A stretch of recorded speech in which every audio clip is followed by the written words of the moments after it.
convicções, aqueles elementos que no momento nos distinguem da cristandade ao redor. Alguns desses elementos eram comuns não apenas aos anabatistas, mas a outros segmentos cristãos no passado. Alguns são típicos da nossa condição anabatista, alguns eram comuns até mesmo a todos os evangélicos, mas se tornaram, neste momento histórico, uma distinção entre nós e os demais, pelo fato de os demais não terem mantido, conservado a doutrina, mas nós aqui queremos fazer. Antigamente, quando alguém se batizava numa igreja batista, ele tinha que ser signatário do pacto dos batistas. Na ocasião do batismo, eu me lembro muito bem, ele recebia o certificado de batismo e atrás do certificado estava o pacto batista, as convicções de fé batista, porque ele estava aderindo à doutrina, ele estava aceitando a doutrina. E nós, meus irmãos, sob o julgamento de alguns, somos taxados de intransigentes, intolerantes, porque naqueles pontos do nosso credo nós realmente não aceitamos divergência ou negociação. Nós queremos que todos sejam de um só pensar. Mas nós não somos intolerantes, no sentido em que eles possam imaginar, nós não perseguimos os dissidentes. Mas nós não podemos aceitá-los como membros de nossa comunidade. Nós respeitamos a pessoa humana, concorde ela conosco ou não. Nós não saudamos apenas os que nos saúdam, mas nós não podemos ter entre nós senão aqueles que creem como nós. Nesse ponto nós somos intransigentes. Eu diria que somos intransigentes na doutrina, mas não intolerantes quanto a pessoas. Hoje em dia, irmãos, as pessoas querem comodidades, adaptações da palavra de Deus à sua experiência. E se é este o desejo de alguns, o lugar deles, por certo, não é aqui. Há muitas igrejas por aí onde podem melhor se adaptar. Eu não os recomendo a ir para lá, mas digo que elas existem. Igrejas que estão vendendo bilhete para o inferno. Mas nós procuramos aqui o zelo e a unidade da palavra. Não nos desviarmos nem para a direita e nem para a esquerda. Nós não seremos liberais e nem seremos legalistas.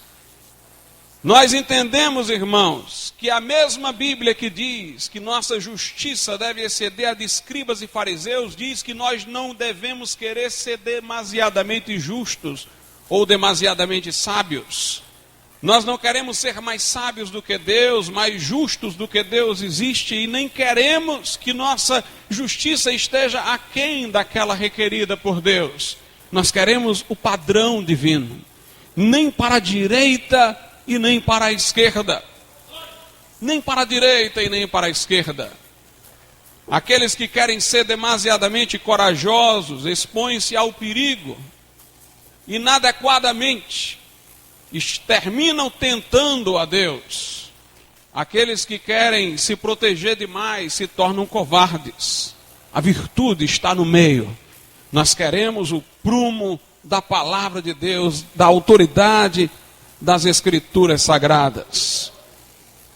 E nessa noite nós vamos começar por esse texto de Deuteronômio 22:5. Que diz: não haverá traje de homem na mulher, e não vestirá o homem vestido de mulher, porque qualquer que faz isto, abominação é ao Senhor teu Deus. Antes de nós analisarmos este versículo, eu quero relembrá-los de algumas coisas anteriores. No livro de Gênesis, a Bíblia diz que quando Adão e Eva foram criados, eles não percebiam que estavam nus. Porque de fato, em certo sentido, eles estavam vestidos, criados à imagem e semelhança de Deus, voltados para Deus, como espelho lhe refletiam a glória, estavam vestidos de luz, como os anjos que, saídos da presença de Deus, saíam com aparência de relâmpagos. Eles estavam vestidos de glória. Mas quando eles pecaram contra Deus, Adão e Eva, Era como se o espelho que, voltado para o sol, era invisível porque a luz nele resplandecia, de repente se tornasse visível. E Adão e Eva se perceberam nus. O pecado introduziu a vergonha, porque introduziu a malícia e tornou necessário ao homem vestir-se. Ali nós vemos em Gênesis. Mas nós observamos também que Adão e Eva fizeram uma vestimenta preliminar. Fizeram cintas ou aventais, dependendo de como seja a sua tradução, com folhas de figueira. Entre si, eles já tinham resolvido o problema, já não tinham mais vergonha um do outro, mas quando o Senhor apareceu perguntando a Adão onde estás, ele escondeu-se. Sua consciência ficou ativa pela presença de Deus, ele disse, eu estou com medo porque eu estou nu. A coberta que ele fizera diante de Eva, sob a presença de Deus, ele percebia que ela ainda era indecorosa. Ela ainda não vestia suficientemente. E a Bíblia diz que Deus imolou um animal e vestiu Adão e Eva com túnicas, não com aventais, com cintas, vestiu-os convenientemente. E nós percebemos a linguagem da Bíblia. A Bíblia diz, e Deus os vestiu. Isso quer dizer, irmãos, que o homem caído não sabe se vestir. É Deus quem tem que revelar. Por mais pudor que o homem comum possa ter, ele ainda precisa da revelação para saber como se vestir. A consciência humana é muito frágil. Os padrões dos homens são muito relativos. Os homens, irmãos, não são bons analistas morais, eles não são exatos. E nesse assunto da vestimenta, nós precisamos que Deus nos vista. Nós precisamos da palavra, da autoridade da palavra de Deus. Aqui não há espaço para opiniões, para achismo, mas só há lugar para o está escrito. Assim está escrito. Em Lucas capítulo 8, a Bíblia fala de um rapaz endemoniado, um gadareno. E esse rapaz, ele não sabia vestir-se enquanto possesso de um demônio. Diz aqui em Lucas 8, 27, acerca dele. E quando desceu para a terra, saiu-lhe ao encontro, vindo da cidade, um homem que desde muito tempo estava possesso de demônios e não andava vestido, nem habitava em qualquer casa, mas nos sepulcros. Os endemoniados gostam dos cemitérios, gostam dos ambientes de morte. E os endemoniados, irmãos, gostam da nudez. Esta pornografia que reina no mundo, esse indecoro no vestir que se dissemina na nossa sociedade, é obra do diabo. Mas Jesus libertou este homem do demônio e transformou a vida dele. E veja depois que Jesus operou na vida deste homem, como ele ficou. Versículo 35. E saíram a ver o que tinha acontecido e vieram ter com Jesus. Acharam então o homem de quem haviam saído os demônios, vestido e em seu juízo, assentado aos pés de Jesus, e temeram. O homem estava em juízo perfeito, convenientemente vestido e aos pés do Senhor Jesus. A Bíblia diz, irmãos, que o povo de Israel não deveria se vestir conforme os povos vizinhos. Deus estabelecera padrões de vestimentas para o seu povo. E diz a Bíblia o seguinte, em Sofonias, capítulo de número 1, versículo de número 8. Livro do profeta Sofonias.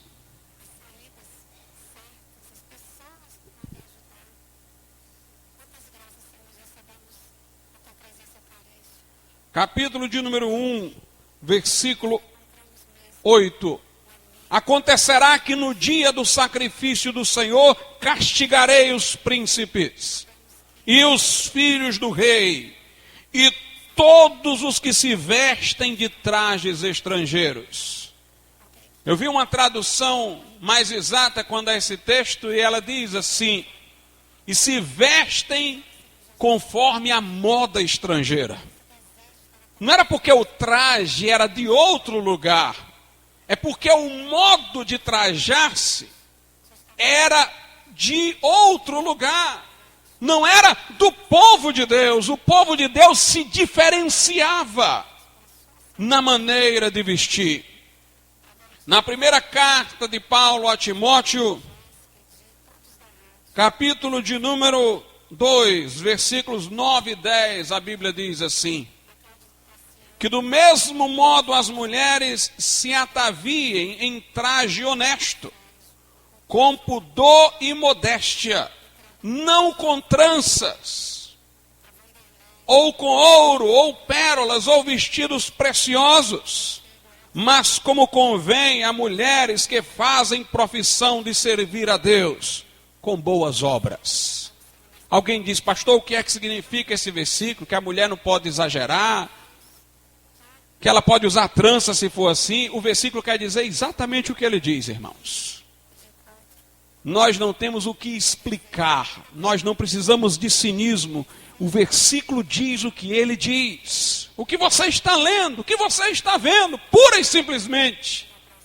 Paulo não era esotérico, ele não falava para os iniciados, ele falava para o homem comum. Ele não falava para você depois ficar fazendo uma interpretação sistemática. Ele escrevia para você ler e entender logo.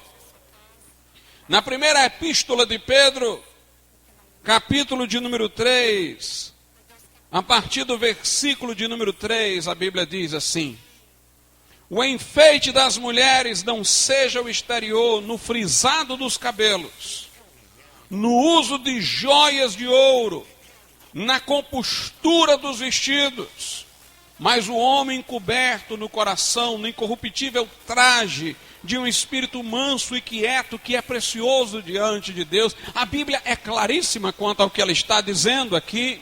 É um protesto contra o adorno, o enfeite exterior, a modificação do cabelo. Alguém me dirá: pastor, o que isso tem a ver com o versículo do início? Ele diz coisas além do versículo do início, mas ele tem a ver com o versículo do início, porque tanto em 1 Timóteo 2, como em 1 de Pedro 3, o contexto que eu não li, eu li só uma parte, o contexto todo que eu não li está falando de homens e mulheres. Como o homem deve se comportar, como a mulher deve se comportar. Aqui fala de marido e mulher em Pedro. Lá, quando Paulo fala a Timóteo, ele diz: eu quero que os homens levantem mãos santas, orem em todo lugar, quero que as mulheres se ataviem com modéstia, não com ouro, não com prata. Então note que na hora que Paulo fala do assunto de roupa, ele fala também da distinção entre homem e mulher, do que isso presume que ele está querendo se fazer entender que é claro que a vestimenta da mulher tem que ser distinta da vestimenta do homem, e a vestimenta do homem é distinta da vestimenta da mulher. O mesmo contexto em que ele fala à mulher sobre como se vestir, que ele fala ao homem, é o mesmo contexto em que ele distingue os sexos pelas funções, pelas vocações, pelas missões distintas. Lá em Apocalipse 17, a Bíblia fala da mulher prostituta, que é símbolo da grande Babilônia. E ela é retratada como uma mulher cheia de adornos e de sensualidade na aparência. Apocalipse, capítulo de número 17, versículos 4 e 5. E a mulher estava vestida de púrpura e de escarlata, e adornada com ouro e pedras preciosas e pérolas. e tinha na sua mão um cálice de ouro cheio das abominações e da imundícia, da sua prostituição. E na sua testa estava escrito o nome mistério, a grande Babilônia, a mãe das prostituições e abominações da terra. Note que a Bíblia fala, irmãos, da vestimenta desde o Gênesis, quando Deus vestiu Adão e Eva, até o Apocalipse. Nós já passamos aqui de Gênesis para o Deuteronômio. Eu poderia ter lido outros textos em outros livros do Velho Testamento. Nós chegamos às cartas paulinas e chegamos ao Apocalipse. De Gênesis a Apocalipse, a Bíblia fala sobre a aparência da mulher cristã, sobre a vestimenta de homens e de mulheres. A mensagem de Deuteronômio 22, 5, ela é clara. Algumas pessoas dirão assim: pastor, por que eu devo aceitar este versículo válido para os nossos dias? Se o contexto lá de Deuteronômio 22, 5 traz inúmeros outros mandamentos que nós não aceitamos a continuidade, mandamentos que foram dados só para Israel em dado momento, mandamentos utilitários, sobre construir a casa de uma maneira que evite acidentes, trabalhar na agricultura de maneira que não haja perda de plantação. Se o contexto fala de cerimônias e ritos, porque, meus amados irmãos, Deuteronômio 22, 5 não é símbolo de nada. Se fosse um rito, o homem não usar roupa de mulher, a mulher não usar roupa de homem, se fosse uma sombra de bens futuros, como a Páscoa e outras festas, por exemplo, seria símbolo de quê? Não há o que simbolizar. O mandamento também não é utilitário. Que vantagem tem, do ponto de vista utilitário, econômico, o homem não usar roupa de mulher, a mulher não usar roupa de homem? O motivo é moral. A Bíblia diz: porque quem faz isso é abominável aos olhos de Deus. Porque o homem usar a roupa feminina e a mulher usar a roupa do homem, isto é uma abominação perante o Senhor Deus. O motivo é exclusivamente moral. É referenciado diretamente a Deus, não é por uma consequência terrena, não é para prefigurar uma realidade futura, é porque é algo horrendo, abominável aos olhos de Deus. E uma coisa não pode ser abominável aos olhos de Deus num momento e já não mais ser no outro. Se isso pudesse acontecer, então Deus seria mutável. Ele iria rejeitar, enojando uma coisa no período e no outro iria se conformar a ela. Na verdade, dizer que este versículo perdeu a validade é cometer uma heresia teológica, uma heresia acerca da doutrina de Deus. É sustentar em Deus mutabilidade, mas a Bíblia diz que nele não há mudança e nem sombra de variação. E abominação ao Senhor teu Deus. Alguns dirão assim: mas pastor, certos alimentos foram proibidos aos judeus no velho pacto. E foi dito que eles eram abomináveis. Se você quiser entender mais profundamente sobre isso, lê o Manifesto contra o Mundanismo. Se você já o leu, releia. Mas o texto lá não fala que esses alimentos são abomináveis e nem poderiam ser. Porque os animais dos quais não se poderia comer, foram criados por Deus. No Novo Testamento, Paulo diz: nada de si mesmo é impuro, referindo-se a alimentos, senão para aquele que o considera. Ele fala que os gnósticos ordenam a abstinência de alimentos que Deus criou para serem recebidos com ações de graças, porque toda a criação de Deus é boa. Na verdade, Deus diz assim ao povo de Israel acerca daqueles animais que não se poderia comer. Ele diz: eles serão abominação para vós. Note, Deus não diz: eles são abomináveis para mim. Eles serão abominação para vocês. Na verdade, eles evitavam aqueles alimentos para acostumarem-se, era o que Deus queria, a prática da separação, da distinção entre o que é santo e o que é profano. Deus queria educá-los na lógica da separação. do que é certo e errado. E muito embora os alimentos não tivessem em si nenhum mal intrínseco, Deus usava a disciplina no comer, a evitação de alguns alimentos, a aceitação de outros, como uma disciplina mental para eles entenderem a necessidade de se santificarem em outras situações em que realmente a coisa era pecaminosa. O Novo Testamento claramente diz que aquilo era passageiro. Paulo agora libera, diz, comam de tudo que se vende no mercado, mas Deus diz assim, será abominação para vocês. Tratem como se fosse uma coisa abominável. É um para si e não um em si, para usar a linguagem da filosofia. Eles deveriam considerar como se fosse. Era fenomenológico na aparição a eles, que era impuro, não era ontológico, não era no ser do próprio alimento. Então Deus estava apenas dizendo como eles deveriam considerar, mas aqui em Deuteronômio 22:5, Deus diz, o homem não usará vestido de mulher, a mulher não usará roupa de homem, porque o que faz isto é abominação perante o Senhor Deus.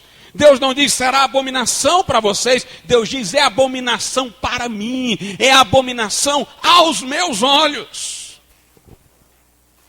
A distinção se mantém no Novo Testamento, como eu disse, quando a Bíblia fala sobre trajes, o contexto é o mesmo em que ela distingue vocações e missões distintas de homens e mulheres.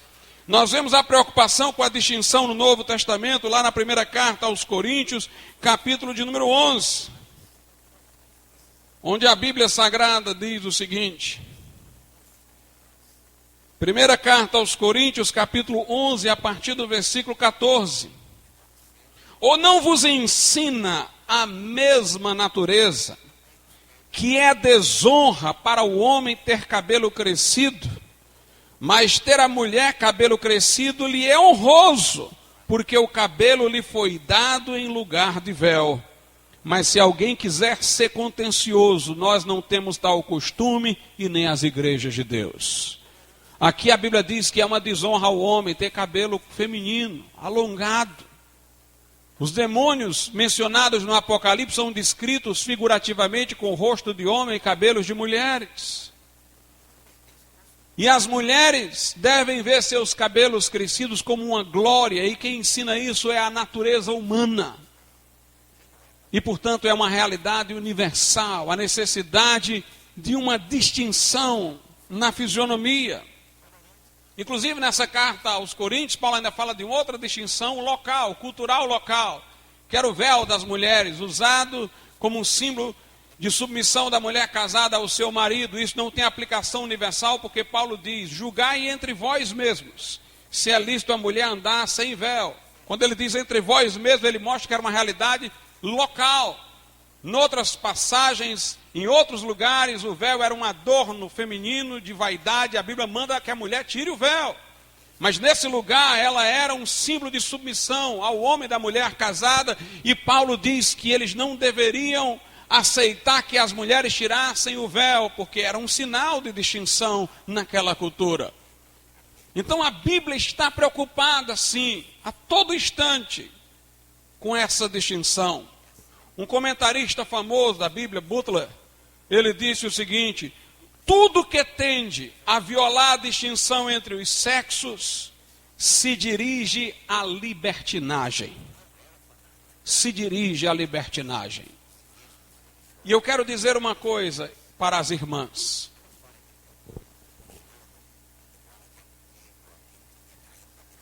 As irmãs não sabem o que se passa na mente de um homem.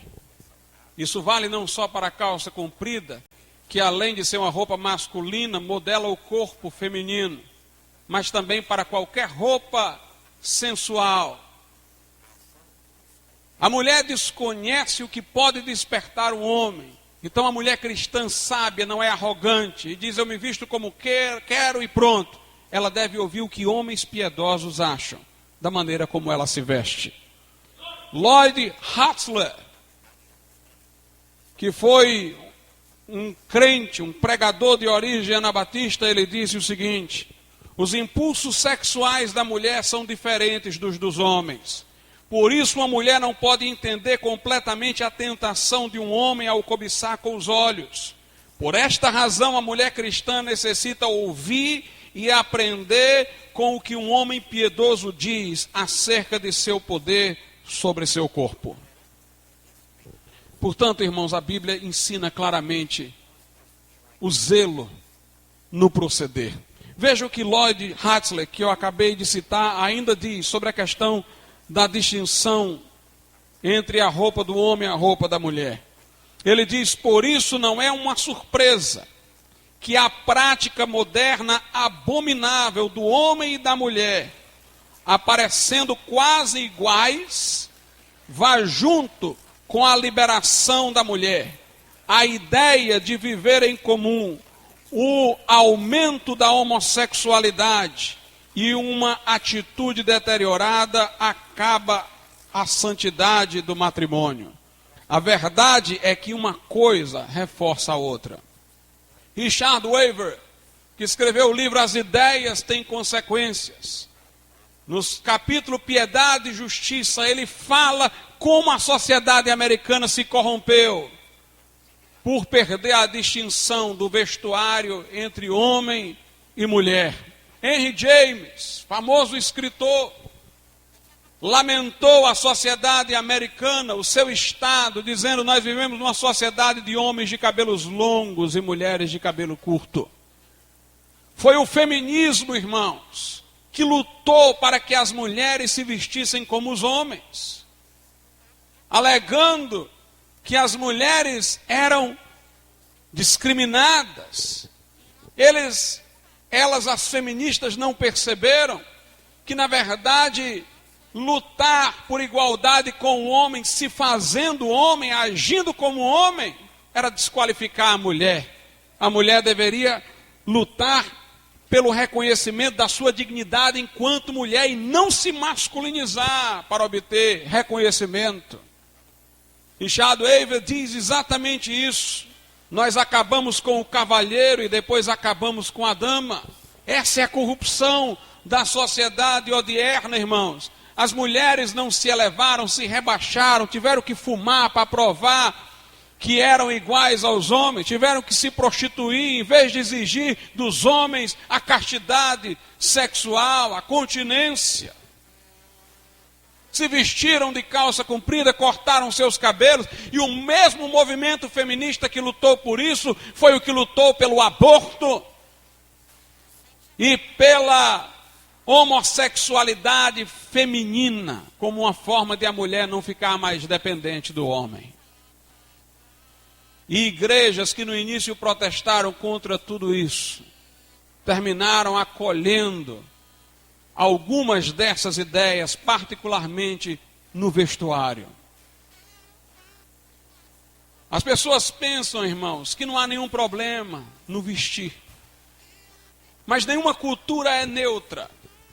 Padrões culturais, formas de vida, formas de vestimenta, influenciam a nossa maneira de pensar, normalizam certas coisas, naturalizam o que não é natural.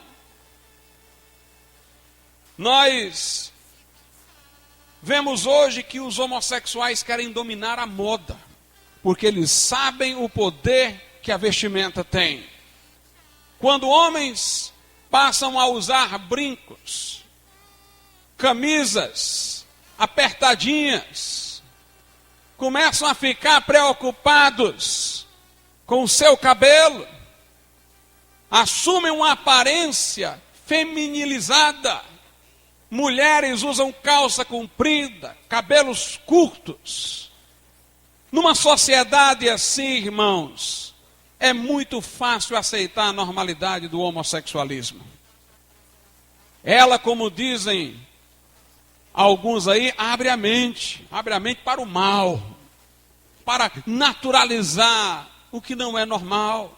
Quando nós mantemos a distinção do vestuário, nós mantemos-nos alerta contra a imoralidade da sodomia. Eu duvido que numa sociedade em que os trajes fossem bem distintos, as missões e vocações de homens e mulheres fossem bem distinguidos, eu duvido que essa sociedade acolhesse a normalidade do homossexualismo. Eu duvido.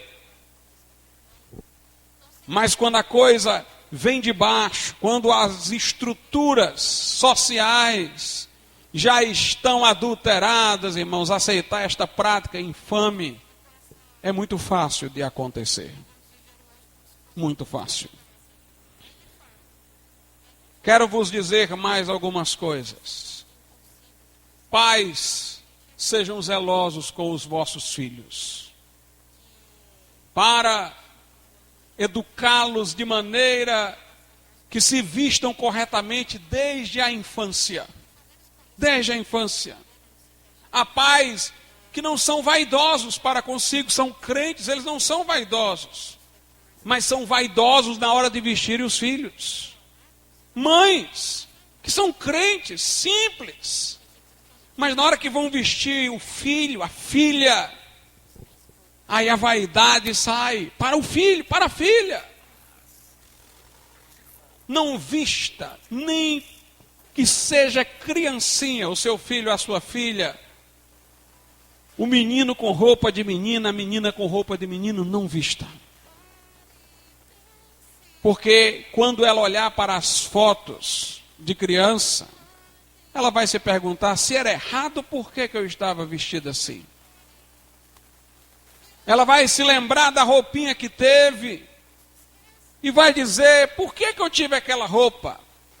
A própria roupa vai fazer com que ela naturalize aquele comportamento, ache normal, com o passar do tempo.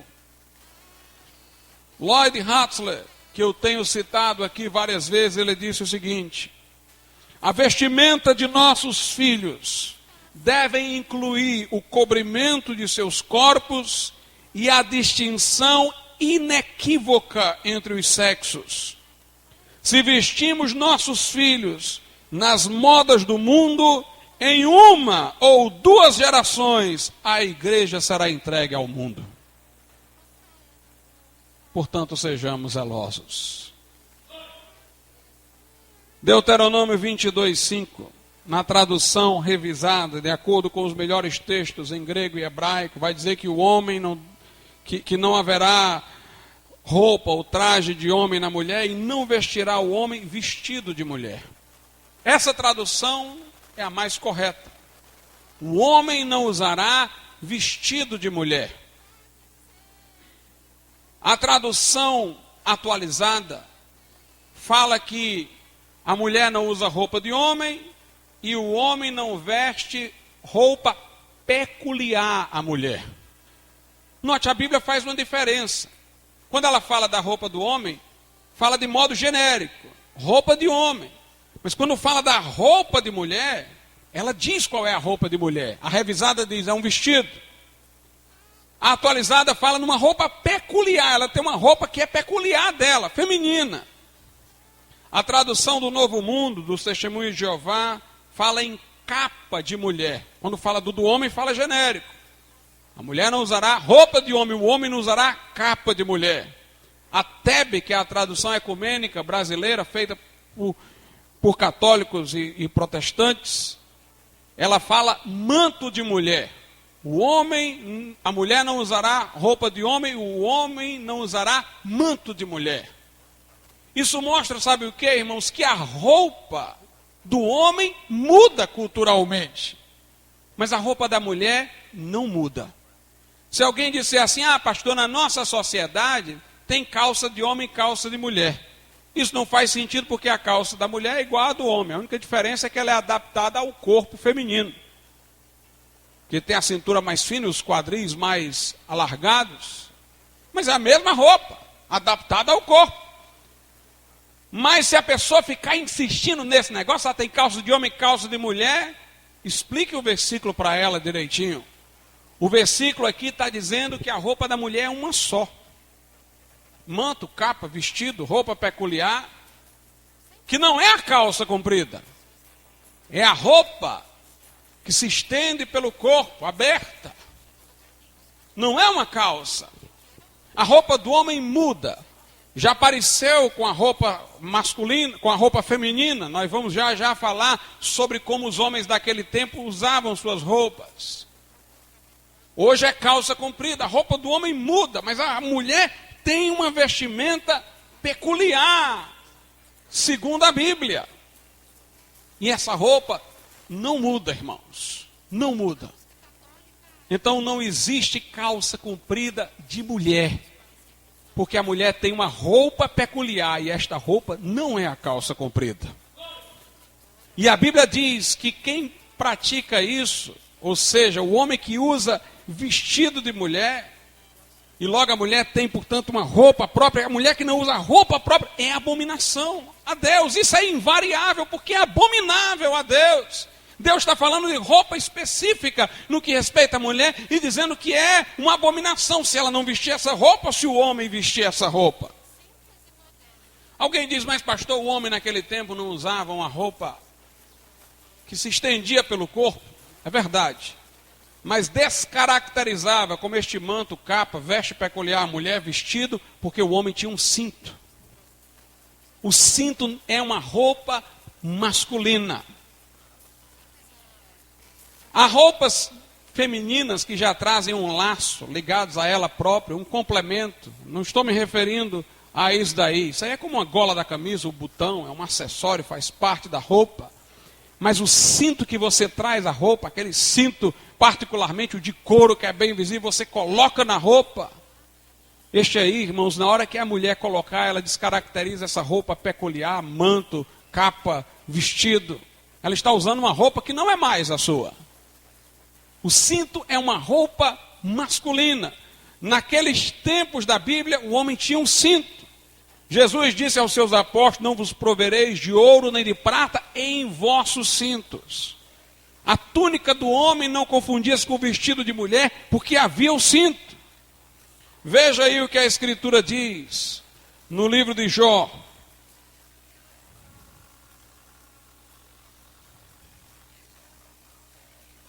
Jó 38, versículo 3. Agora cinge os teus lombos como homem. Há uma tradução que diz como varão. É o varão que cinge os lombos. Jó 38, 3. Jó 40, versículo de número 7. Cinge agora os teus lombos como varão, como homem. Se a mulher não usa calça comprida, mas põe o seu cinto, ela está descumprindo Deuteronômio 22:5, tanto quanto a que usa a calça comprida. Nós temos que evitar, portanto, isso, irmãos. O cingir os lombos era e é um elemento masculino. Em Isaías, no capítulo de número 3, a partir do versículo 16... a Bíblia diz assim: diz ainda mais o Senhor, porquanto as filhas de Sião se exaltam e andam com o pescoço erguido, lançando olhares impudentes, e quando andam caminham afetadamente, fazendo um tilitar com os pés. As mulheres desse tempo em Israel, orgulhosas, soberbas, queriam chamar a atenção para os seus passos. Botavam algo nos pés para tilintar, mas note que elas caminhavam afetadamente. Eu me lembro aqui dos saltos altos, que provocam um andar, irmãos, de maior movimento nos quadris. É imponente, mas sensual, provoca um tipo de caminhar afetadamente. Eu me lembro de um irmão que dizia, imagine uma irmã com um salto gigantesco, correndo para expulsar um demônio. O versículo 17 diz, portanto o Senhor fará tinhoso o alto da cabeça das filhas de Sião, e o Senhor porá a descoberto a sua nudez. Eu me refiro àquele salto fino, irmãos, que modifica, não por ser alto em si mesmo, e gigantesco, Portanto, o Senhor fará tinhoso o alto da cabeça das filhas de Sião, e o Senhor porá a descoberto a sua nudez. Naquele dia o Senhor tirará os ornamentos dos pés, as toucas, os adornos em forma de lua. Aí no versículo 19 diz: os pendentes, braceletes, estolas, o 20, os turbantes, os ornamentos das pernas, os cintos. Era uma roupa feminina. Mas pastor, aqui também fala caixinhas de perfume. Sim, a Bíblia não está proibindo perfume não. Jesus foi ungido. As caixinhas de perfume eram estojos de perfumes, perfumes caríssimos. A expressão caixinhas é para significar algo que era de grande valor, uma preciosidade, que levavam consigo, como exibição. O versículo de número 24 diz assim, como uma maldição: e será que em lugar de perfume haverá mau cheiro, e por cinto uma corda, e em lugar de encrespadura de cabelos calvície, em lugar de veste luxuosa pano de saco, e queimadura em lugar de formosura. A Bíblia diz, irmãos, em Apocalipse 21, 27, que não entrará na cidade santa aquele que pratica abominação. Mas eu quero aqui falar não somente para as mulheres, mas para os homens também. Há roupas, irmãos, que formalmente são masculinas, mas trazem elementos femininos. Camisas apertadas, roupas inapropriadas. Nós vemos homens muito preocupados hoje com a beleza física, com os seus cabelos e tudo mais. Os homens podem incorrer em pecados nessa área tanto quanto as mulheres. A Bíblia ensina a distinção, ensina a modéstia, e diz que o que foge disso é abominação. Não perante a Igreja Batista Renovada Moriá, não perante os anabatistas, não perante o pastor Glauco, mas perante o Senhor teu Deus. E quem quiser ser contencioso, nós não temos tal costume, e nem as igrejas que pretendem servir a Deus. Vamos ficar de pé.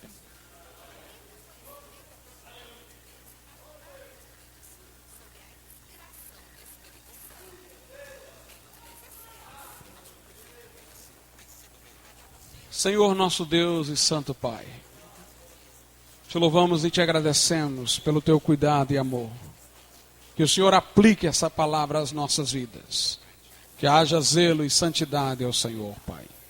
Em nome de Jesus te pedimos. Amém. Podeis assentar, irmãos. Na última reunião de obreiros, irmãos, eu falei com os irmãos. O meu desejo, a minha vontade, era de pregar coisas mais ligadas ao crescimento espiritual,